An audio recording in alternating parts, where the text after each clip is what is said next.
শীতের দিনে সকাল বিকালের নাস্তাটা আমরা খুব সহজেই পেতে চাই, কিন্তু এটা তৈরি করা ভীষণ মুশকিল হয়। এমন কিছু ইজি রেসিপি রয়েছে যেগুলো আমরা খুবই সহজে ঘরে তৈরি করে নিতে পারি এবং খুবই মজাদার হেলদি হয়, যা পরিবারের ছোট থেকে বড় সবাই পছন্দ করে খায়। আজকের এই রেসিপিটা হচ্ছে বিফ ভেজিটেবলস স্প্রিং রোল। এই রোলটা করার জন্য যা যা লাগবে এখানে সব কিছু আমি নিয়ে নিয়েছি, সবজি সাথে বিফ। আর এখন আমি রান্না করব এই পুরটা যদি মজার হয় তাহলে রোলটা খেতে মজা হবে। তো এখানে আমি একটা পাতিলের মধ্যে পরিমাণ মতো তেল সহ সব ধরনের মশলা নিয়েছি, ভালো মতো কষিয়ে এর মধ্যে প্রথমে দিয়েছি টমেটোর সাথে এখন বিফটাকে ভালো মতো কষিয়ে নিচ্ছি। বিফটা যদিও আগে থেকে রান্না করা, তবুও এই মশলার সাথে আগে থেকে কষিয়ে নিলে মাংসের ফ্লেভারটাও দারুণ আসবে আর এটা অনেক বেশি সফট হয়ে যাবে। এরপর দিয়ে দিব এর মধ্যে সব ধরনের সবজি। এই সবজিগুলো খুবই পাতলা করে কেটে নিতে হবে, ধুয়ে পানিটাকে একেবারে শুকিয়ে নিতে হবে। এখানে দিয়েছি আলু, গাজর, বাঁধাকপি, সব কিছু খুব ভালো মতোই দেখতে পাচ্ছেন একেবারে কুচি করে নিয়েছি, যেটা রোলের পুর হিসেবে দারুণ লাগবে। আর লাস্টে আমি দিয়ে দিব পেঁয়াজ কলি, এটা সবুজ রাখার জন্য একেবারে এই লাস্ট পর্যায়ে দিয়েছি।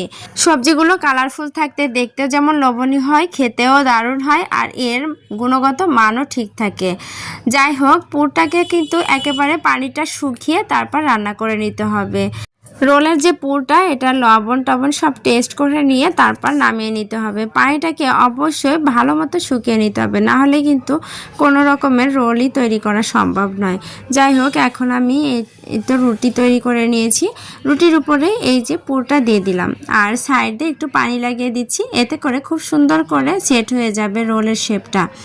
তো এভাবে পরিমাণ মতো পুর দিয়ে তারপরে এই যে সুন্দর করে সিল করে দেওয়ার জন্য পানিটা দিয়ে দিলাম আবারও, যাতে করে খুব ভালো মতো লেগে যায়।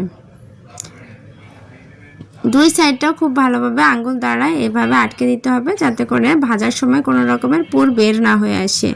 এই তো অনেকগুলো রোল আমি সেমভাবে তৈরি করে নিয়েছি। এখন এগুলো যদি কেউ সংরক্ষণ করতে চান, এভাবেই ডিপে রেখে দিয়ে এক রাত ডিপে রেখে পরের দিন সকালে কিন্তু তুলে এগুলো ডিপে সংরক্ষণ করে রাখতে পারেন একটা এয়ারটাইট বক্সে। এভাবে অনেক দিন পর্যন্ত রোলগুলো ভালো থাকে। আর যেগুলো এখন আমরা খাবো সেগুলোই এই তো ভেজে নিচ্ছি। চুলার আঁচটাকে মিডিয়াম রেখে উল্টে পাল্টে ভেজে নিতে হবে। নিজের পছন্দ মতো কালার রাখতে পারেন, কেউ গোল্ডেন রাখতে পারেন, কেউ একটু ডার্ক করে মানে বাদামি কালার করেও ভেজে নিলে এই রোলগুলো খুবই উপর থেকে ক্রিস্পি হয় আর ভেতরটা তো সবজি আর মাংসে দারুণ লাগে খেতে।